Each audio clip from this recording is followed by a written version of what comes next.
Welcome to Insight, a podcast of Caribou Road Christian Fellowship created by youth and young adults for youth and young adults. Join us as we seek insight from the generations of our church as they share inside their faith and lives. To the podcast today. This is actually part 2 of our conversation about motivation and purpose. If you missed part 1, I'd highly recommend jumping back there so you can hear Niki, John, Cesco, and Olivia introduce themselves and get this conversation started. And then once you're wrapped up with that, come back here for the rest of the conversation. Let's jump in. Going on a little bit of a different tack. Sometimes people will say, oh, you're really motivated. And what they really mean is you never stop moving. And a theme all through scripture is talking about Sabbath and talking about rest. And how do you handle that in your life? Have you wrestled through that? Has that been something that's come naturally to you? Is that something you've never thought about? Where are you guys at on that? I'm going to start off with Cesco for this one. Yeah, I think for me, the biggest thing is when I'm working or studying or whatever, I try to only study or work. And if I'm resting, try to only rest.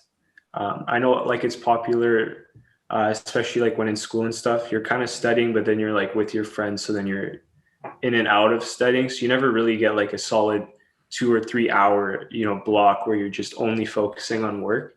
But I think with everything, whether it's like reading the Bible or listening to worship music, prayer, work, talking with friends, if you like fully devote whatever time you've blocked out for that, including rest, I think that's one of the most important things is, fully devoting your time to rest and making sure that you do block out time for rest. If you fully devote your time to that, I think it's way more effective and you're less likely to get kind of stuck in a rut. I've definitely gotten stuck in it where you start resting, but then you're like starting to push things off. And then, a whole night or weekend's gone by where you didn't get what you wanted to get done. So yeah, that's how I try and like mitigate that effect. And what does like fully committing to rest look like in your life? Yeah, like for me, I'm someone who, if I'm like working on a project or something, it'll be in like the back of my mind, even if I'm just like, sitting or watching TV or like eating, taking a break, I'll still be thinking about it. So for me, it's like taking time to do even just something I enjoy. So it'd be even like working out would be considered like a rest time. If my work is like more of a, analytical, like just you're thinking a lot throughout the day, then for me, taking an hour and a half to work out would be a great rest time. So things like that, it doesn't have to be like physically resting, but just something you enjoy where you can completely take your mind off the rest of the day. For me, that's great. Yeah. Yeah. I love how you talk about like fully committing to actually working and fully committing to resting can both be a challenge. Yeah. I've seen that tension where it's like, if I don't fully rest, if I'm like sort of doing a little work while I rest, I'm not really resting, but that means that when I go to work, I don't want to fully work. I just want to jump in and out of it. And that actual dedication I found is so helpful, where if you're struggling with one, fully committing to one of those things, then make sure you're fully committing to the other too. Right. That's really good advice. That's awesome. How about for you, Olivia? Well, kind of just going off of what Cesco just said. Like sometimes I would go to basketball practice, right? And I would kind of just go through the motions, not really pay attention, and I would be thinking about homework and other things I had to do, right? And then I'd get home and I'd be like, crap, now I don't remember that defense. I don't remember that new offense. I should have just paid attention fully when I was at practice. So yeah, I think it's really important for you to just be fully focused in the minute. Try to just focus your mind on the one thing that you're doing in the moment. Yeah, for me, rest is really important because I could probably study for like a solid 2 hours, but if you don't fully devote that 2 hours, then you could probably just go 4 hours without like fully focusing, you know what I mean? So that's kind of just wasting your day. And yeah, so yeah. That's awesome. What are your thoughts, Niki? I really struggle with rest because I'm quite active. And so I've really had to pray about what does a Sabbath look like for me, and I've had to kind of redefine it, and especially because our household is busy, and so when you do have kids, I can't just stay in bed and pray all day on Sabbath day, which maybe some people could do that. And so I've kind of redefined it as life-giving tasks that I'll do, and I'll remove the life-sucking tasks out of that day. And so for me, every day, a Sabbath ritual, I guess you should call it, is taking the kids outside. And so when we're out hiking and we're just in nature, then they're like exploring, and I get this like mind break where I can just sense God and focus on him and not be a naggy mom, I guess you can say. And so that's really important for everyday things. And then for a Sabbath day, just ridiculous tasks. I won't do laundry. I won't wash the floor. Those are just practical ridiculousnesses of things that I purposely won't do. And I'm thankful that I'm not doing them on that one day, but the house still has to run. You know what I mean? Yeah. So you have so on that day, you kind of have a list of, I'm just saying no to these things for this day. Yeah. I just have to have no. Do not, or Saturday is I do not do laundry. I don't wash the floor. I don't do those things because they're like sucking for me. Yeah. Huh. That's interesting. How about for you, John? Yeah, so I could just echo a lot of what was already said because I totally agree with all those points made. The two things that I'll just briefly touch on is one is, in the last 18 months or 2 years or 2.5 years, this idea of mindfulness has been sort of a buzzword, and there's mindfulness apps and there's mindfulness whatever. Mm-hmm. And that at first it was like, what's this all about? But, I can really appreciate it from both of the points raised already, that there is something about being very mindful of what you're doing right now and using that time effectively. And then the second thing that I'd say is that when it comes to a Sabbath, my work is the type that it could be all consuming all day, all night, every day of the week. And that I struggle in seasons. And so Niki and I, we get to a point where I need to have some corrective action put in place. Like she might have to say a few words to remind me that it's been long days and too much time on. But on the other hand, when I take time off, like on a Sunday or something, or Saturday, sometimes it's Saturday, sometimes it's Sunday, it is very much restful in the moment, church service, doing whatever we need to do to make the day a rest day. Mm-hmm. And something that I'm curious about is moving from being an individual to being a couple. Mm-hmm. How do you wrestle through some of that balance and having those conversations? Like, how do you make that happen? Because it's very different when you're like a youth or a young adult, and then you step into a relationship, you start dating, time and rest versus work is something that I see often be a really big tension in starting dating, let alone marriage for quite a few years. Mm-hmm. Well, I think that, hopefully Olivia and Cesco will take our marriage course when they get married, and we'll talk more about this. But John and I have a really good routine of all I want for him is to have his best rest time. Like that's really important because him as a rested Sabbath, whatever you're going to call it a Christian lingo or whatever, but for him to be a whole rested person depends on me helping him get there. And it looks different for everybody. And so we'll question each other like this at the beginning of the day. And we'll say, what can I do to bless you and give you time to do what you need today? And so that's my job, is to give him the opportunity, first of all, to be aware that I'm giving him that time and to hear him what he has to say. And then for me to fill in that for him, sometimes it's hanging out with our family. I can't even imagine, but that's restful for him, right? Yeah. Whereas sometimes for me, I'm just like, you need to take children and leave the house. And that's fun right? So, but it depends week to week what that looks like because we're humans. You can't predict it and schedule it out, but we have to take opportunities to ask each other, what can I do to help you achieve that? Yeah. And you have to be asking that question all the time. You can't just ask it once and be done with it for the rest of your life. Right. Yeah. Yeah. And it is two-way. I have to be asking that back. And just Nick, you already mentioned it, so I'll just be really quick here, is that so we do a marriage prep coaching class for people who are about to get married. And we've done it now, 6, 7, 8, 9 classes or something like this. And when we walk people through there, this is one of the things that young couples just surprisingly time and time again is they struggle with a little bit of meism. Number one, that they're very focused on themselves and they're less about how do I bless you and then you bless me. And there's that two-way giving avenue. But then the other thing that I'd say is that they overcompensate in the other way, in that, when there's something to be done, it's I'm over concerned about how can I help you because you seemed anxious about this. So how can I do it? And that we see it in people around us, our older children and whatever, and here's how I'll say it. The baby cries in the middle of the night. You both don't have to walk around the house following the baby crying, Yeah.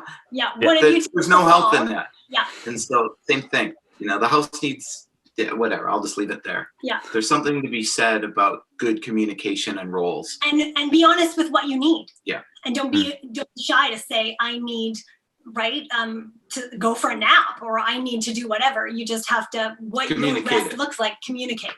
Yeah. Okay. That's interesting. Yeah. I might steal some of those from my own marriage. That's always something to be growing in. And we've kind of touched on this in different ways, talking about motivation. And we keep touching on kind of like, I think purpose is kind of the big picture. Motivation oftentimes is like the day-to-day, but purpose is like the big picture. Why do we live life? Why do we do what we do? Motivation might be, what do I spend my time on this today? And purpose might be, what do I want to spend my life on? And I'm curious, each of you guys, if you want to kind of share in just a couple sentences what you would describe your purpose in life as being, as you understand it right now. I think I might just jump and say, life is really long. I know that we're told that life is short and live each moment to the fullest, but that's not been my history. Life is very long and purposes change with seasons. And so I think if I could give wisdom from a 47-year-old, I feel like you don't have to nail your purpose young. I really don't. If I were to go back, I would love to have known Jesus earlier. I would have loved to have had a relationship with God earlier, a real one, so that I could say to God daily, what do you want my purpose to be? Because it doesn't matter what you're doing, as long as you're walking in his will. The purpose, I'll be honest, Michael, I don't think the purpose matters. I think the purpose of your life is to live for God, and it could change daily, or he could give you a seasonal purpose. But life is so long. You have so many opportunities to make mistakes and change your purpose and hear from him wrong and still keep going. Do you know what I mean? Yeah, that's actually, I had not thought about it that way before. I love that. But that's really a helpful thought of just, he may give you a purpose for a season, but also there's times where it's like, if you're just seeking, what do you want me to be doing right now? What's your purpose for me right now? And you're just walking with God, then the purpose comes out.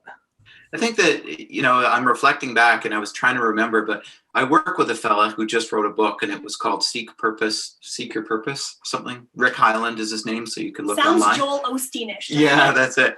But, it walks through and it challenges the person to try to come up with, well, what is your purpose statement? And it gives a little bit of instruction and process to it. So it isn't just on the fly, what's your purpose?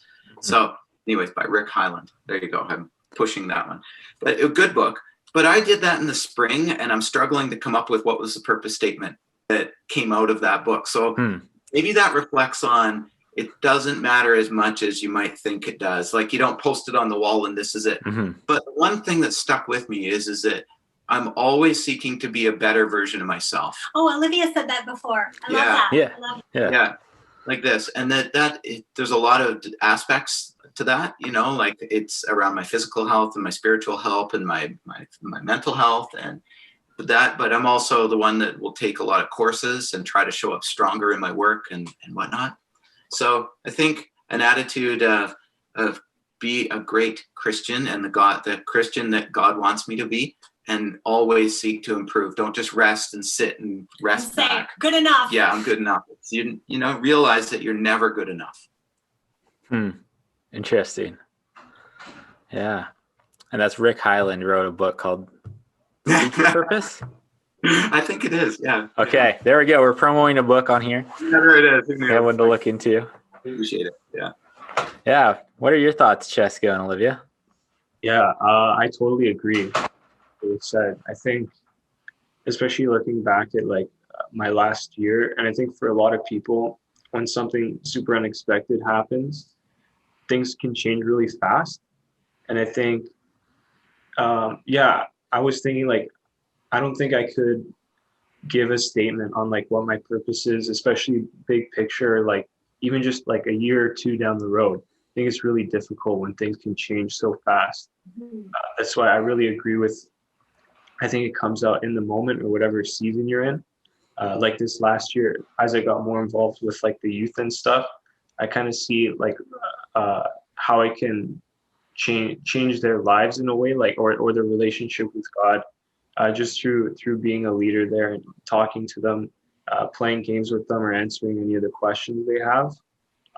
Whereas like if I were to look, a few years down the road, I have no idea what I'm going to be doing. So I don't know like what my purpose will be if I don't know what I'm going to be doing. So yeah, I totally agree. I see it as totally like a short term thing. I think I could easily place right now, what can I be doing to as well like better myself, like what was said before, but also like help the people around me, um, or grow my relationship with God, or what He wants me to do.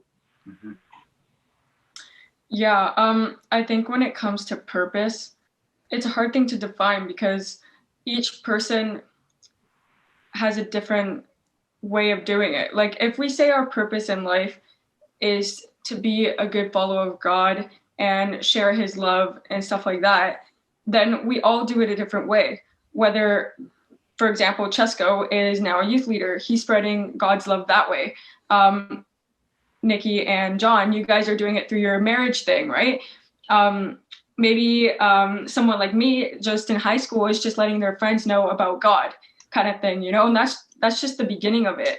You don't know the end, and you don't know the beginning either. Like it's just something that comes as you go, just like you guys said. Yeah, it's just something that's kind of unpredictable, but it's there.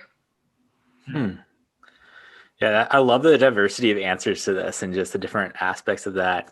It brought to mind a lot of my own process of walking through purpose, because I remember when I was 17, I had a really clear moment where I was like, okay, God created me to know, like, to love Him and to love others.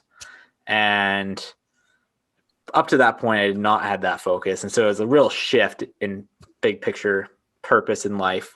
It's like one of those broad things like Olivia was talking about where it can look very different. And since then, it's come out in different ways. Like there's time where part of like being able to love others meant I needed to walk with God through a lot of healing in my own life so that I was a healthy person who could actually be in other people's lives in a healthy way. In university, it was a time where there's a lot of like, I know that God's purpose for me is to do youth ministry. So I'm going to grind through these college classes, some which I love, some which I hate. I'm going to grind through them to get to the point where I can really be equipped to do this ministry that He's called me to. But then there's other times where it's shifted. Like right now, I'm shifting towards having kids and more of a family life. I'm like, oh, maybe the others that I need to be loving is less about my work at the church, and it has to be a little bit more about who I am when I come home from work. And so that's an interesting thing that just brought all that to mind.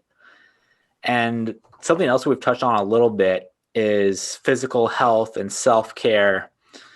And how do you guys see that tie in, as that's something that's really popular in our culture? And I think for good reason that a few generations back, we kind of tossed self-care out the window for the sake of productivity. And now we're doing a bit of a pendulum swing towards you're not a product, you're a person. You need to make sure that you're fully whole as a person. But how do you walk through that with your faith and with God and being responsible? When it comes to self-care and your relationship with God, I think you have to make sure that you're not too consumed in yourself, because sometimes you can think, oh, this is good for me, this is going to really help me improve whatever, right? But that might not be the path that God wants you to take. like, I don't know, for example, you think, for example, me, I want to be a really great basketball player, but that might not be what God has in store for me. He might want me to, I don't know, be an influence to deaf kids and teach them about God. Who knows? You know what I mean? So I think when it comes to self-care, you really need to be careful that it's not all about yourself, that you know it's God telling you what you need, kind of thing. You know what I mean? You're going to God looking for direction for what you need, for what he's calling you to right now. Exactly. Got it? Okay. Yeah. That's pretty powerful. Anybody want to add on? For me, like self-care and things has been, one of the things I do is like I try to stay physically active and work out. And I think that in itself can be a really humbling thing.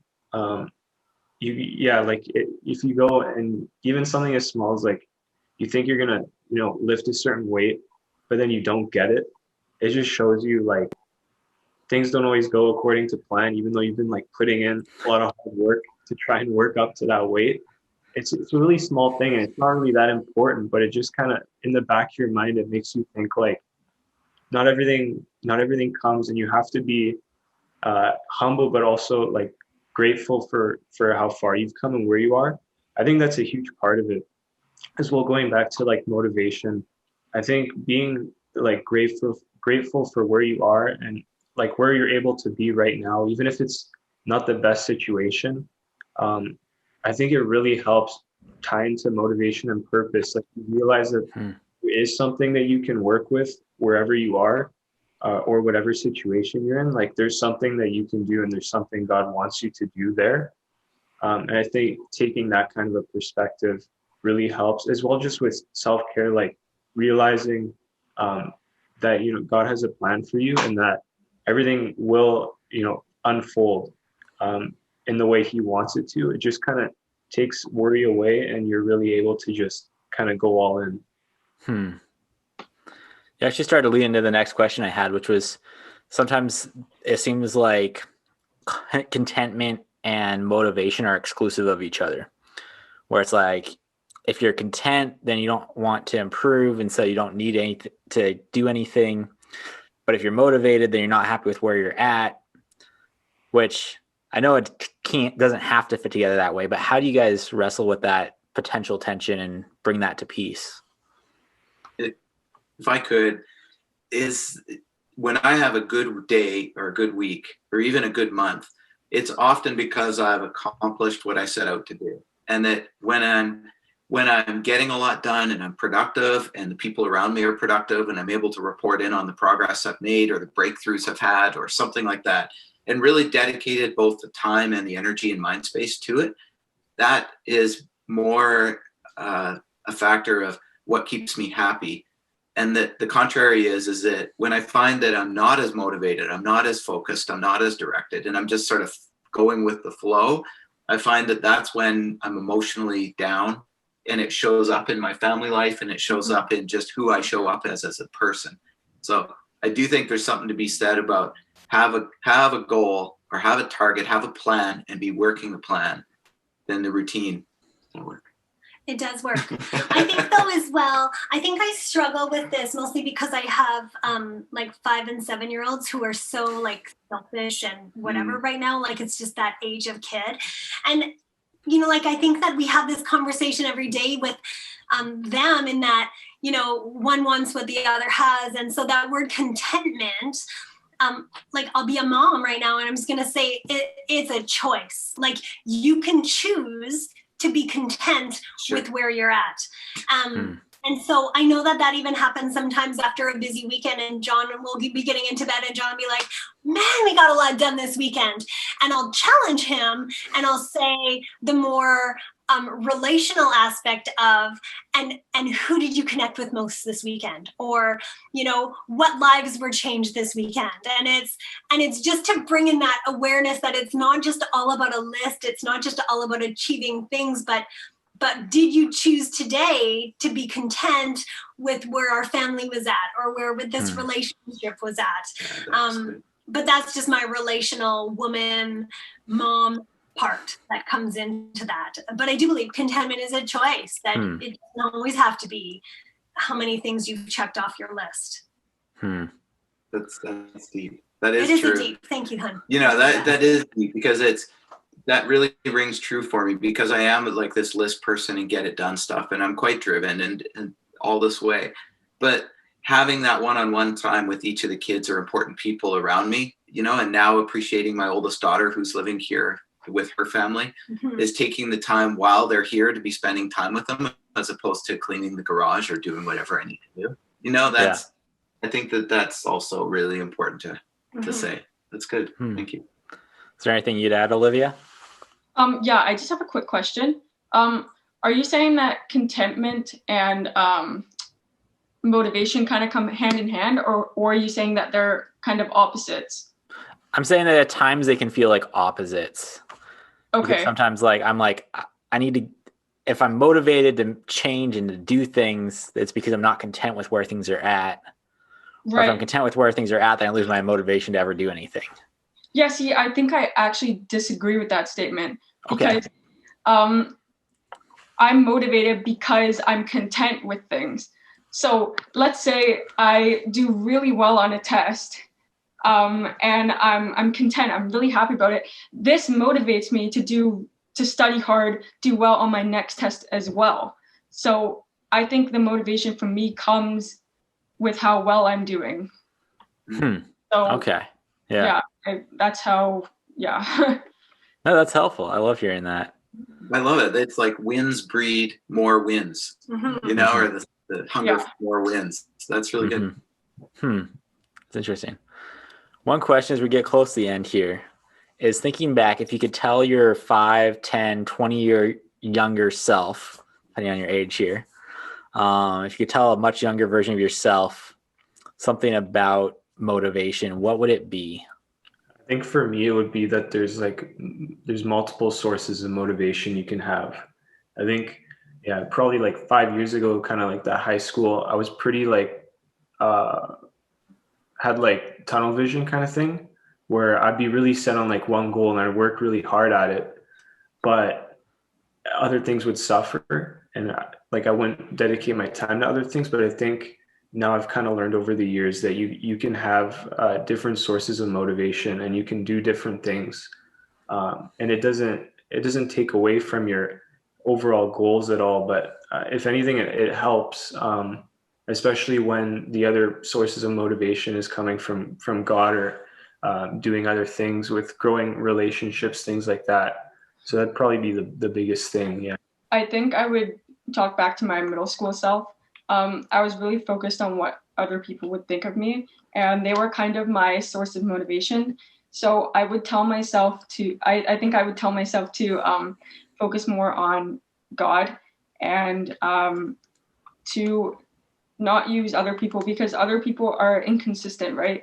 They might not give you the answer that you want, and they might not tell you all the time that, oh, you're doing a great job. So I think God is the prime source of where you get that. When you talk to God, when you read your Bible, he tells you, yes, this is the path you're supposed to take. Keep doing it. So that's what I would tell my younger self.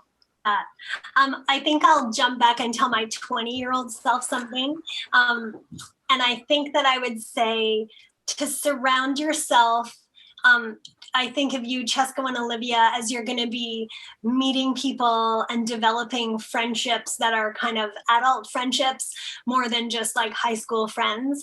And those rare ones will come up that they just make you want to be a better person. They kind of help motivate you because they're so inspirational in the way that they love the Lord or the way that they serve him. I would tell myself to hold those friendships dear, because at the moment you'll think that these people are a dime a dozen and that you'll just meet different friends later. But the reality is you don't. People who just get you and motivate you and become those friends are precious, and they need to have more attention given to them. And you can't just take for granted that you're going to find another friend like that.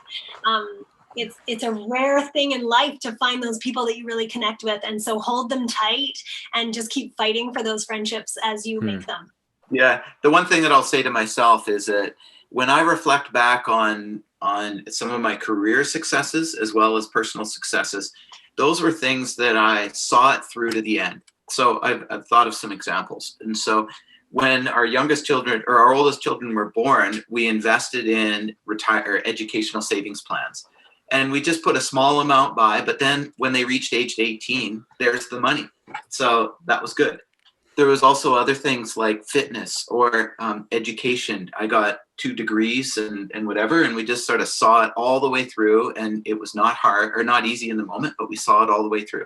One more example, and then I'll tell a contrast, is that in my work, I've got a place where I had a big accomplishment, and it took a lot of work to get it done at my work. And now when people talk about me in my role that I'm in right now, they often bring up, oh, John, he did this. So other people recognize these accomplishments that you put the sweat and tears and hard work in and get it done, even though it might not be easy. But there's some other things in my life where, I learned a bit of Spanish. I learned a bit of guitar. I've learned, there's some things that I started and I just dropped them. And I just really, really regretful that I just didn't see it through and get it from 40% to at least 75%. Okay, I have to tell the guitar story. It's funny, but it's a bit of a tangent. So John said this was about 10 years ago, he's like, babe, this year, I think that we should have a common interest. And so we're going to learn to play the guitar. And I'm like, oh my gosh, I've never wanted to play the guitar, but I'll do anything with you. So he signed us up under the same instructor, and we both took lessons, and we both bought a guitar. Well, my fingers are numb. Cesco, you can totally get that. Your fingers have to callous, right? And I just got past that phase, and I hated playing the guitar. I hated it. It was the worst thing that I ever did, but I did it because I was doing it with John, and we were bonding, and this was just so precious for our marriage. Well, it was about 3 months in, and I finally said to my instructor, I'm like, I think it's time for John and I to have a lesson together. I think that we're ready to have lessons together. And he's like, I'm sorry to tell you this, but John quit 2 months ago. I'm like, are you kidding me? He said, that's it. I quit too. So now you say you wish you would have stayed playing. You're such a liar. I would have been a guitarist. I could have been on stage. Oh my goodness. Oh yeah. But your marriage survived it. The betrayal. Wow. By a thread. Yeah. That's incredible. That's awesome. Well, we're getting tight on time here. So I wanted to just wrap up by asking if you guys had any last thoughts that came to mind that you didn't get the chance to share. I've got one, just a short one that I've written down in prep for this. And I think the one thing that I've learned, and now I have the benefit of being able to look back in life, and that's to have an apprentice mindset. So that's all the way through your life, be able to say, I want to learn more, and I want to find somebody who can teach me more. Because when you think about what you're good at now, chances are it was somebody who was influential in your life. It wasn't just a YouTube video or a book or something like this. It was something.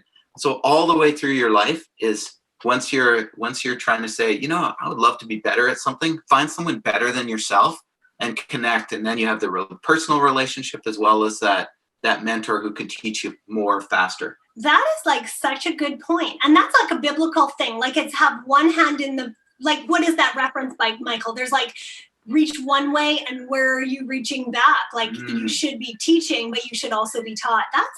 Okay, I agree. Yeah, I wanted that one too. Yeah, I can echo that too, because at this point in my life, normally when somebody gives me a compliment on something about who I am, I normally in the back of my mind, I'm like, thanks, so-and-so, because there's a particular person that I brought into my life and said, hey, I want to be more like you in this way. So I'm going to spend time around you. I'm going to let you speak into my life, say mean things to me for my good. But if you need to say, hey, Michael, you need to grow in this. And I've just seen that's so much of a gift of how God shapes us and works in us is through bringing those other people in. That's really cool. Any other thoughts? Those are really good points. The only thing I want to say is it's a really tough thing to work through. It takes time, and it's something everyone deals with, motivation, purpose. So it's not easy stuff to work through, but I think it's really important.